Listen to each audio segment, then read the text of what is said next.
In any other week, that face would be the least diplomatic thing you had ever seen in your life. But this was also a week when Donald Trump's ambassador to Somalia presented that country's president with a hat reading, "Make Somalia Great Again," and Trump himself took on the fraught Israeli-Palestinian two-state solution in the most casual possible way.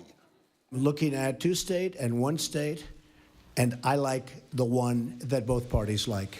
I'm very happy with the one that both parties like. I can live with either one. If I may paraphrase the people of Sweden for a second, what the fuck are you talking about? The whole problem is the people on each side who want a one-state solution generally cannot agree on what state it should be. No one's really expecting them to suddenly say, hey, we agreed on one state and it's Peru. Shalom, salam alaikum, welcome to Peru. But that right there is the problem. Here we are talking about Trump again because you cannot avoid him.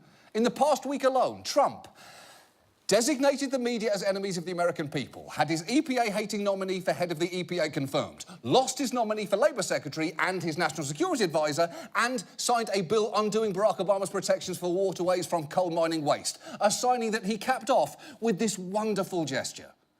So how about we give the pen, it's a great pen, how about we give that to the miners? That's perfect. Leave it to Trump to give 7 people 1 pen. He must just expect them all to share it like some kind of brotherhood of the travelling pen.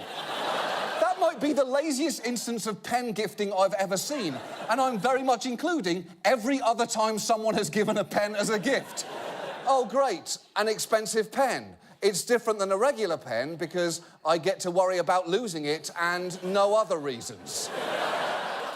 But perhaps nothing summed up Trump's week better than his batshit crazy press conference on Thursday, including this amazing exchange with an African-American journalist. Are you going to include the Congressional Black Caucus and the Congressional Well, I Hispanic would. Caucus, I tell you what, do you want to set up the meeting? Do you want to set up the meeting? No. Are they friends of yours? I'm just a reporter. No, set up the meeting. know.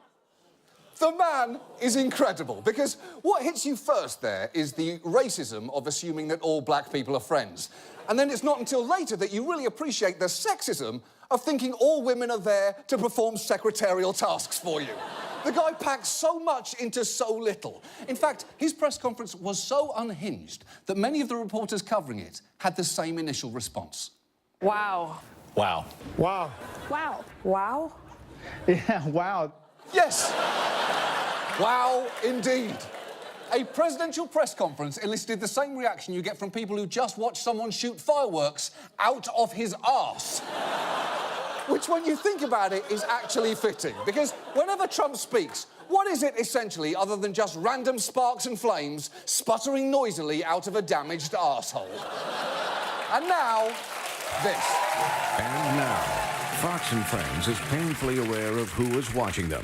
I know Donald Trump is is up right now, and I imagine watching. So if you want us to check your schedule, see if we have the same one, Mr. President. All right, Donald Trump watches this show. Tweet us this morning. Let us know what was going on there. If Donald Trump's watching, tweet us and just say we're going to Mars. You know, Donald Trump watches his show, and, you know, Donald Trump does watch her show. Donald Trump watches every day. He's like a groupie. I know if Donald Trump is watching, he probably hasn't heard about it. And we know that Donald Trump watches the show. So, Donald, it's more than ISIS, Mr. President-elect. For example, Muslim Brotherhood. Donald Trump is watching. He doesn't love when you talk and eat. Oh, I'll be very elegant then. I watched this morning a couple of the network, and I have to say, Fox and Friends in the morning, they're very honorable people.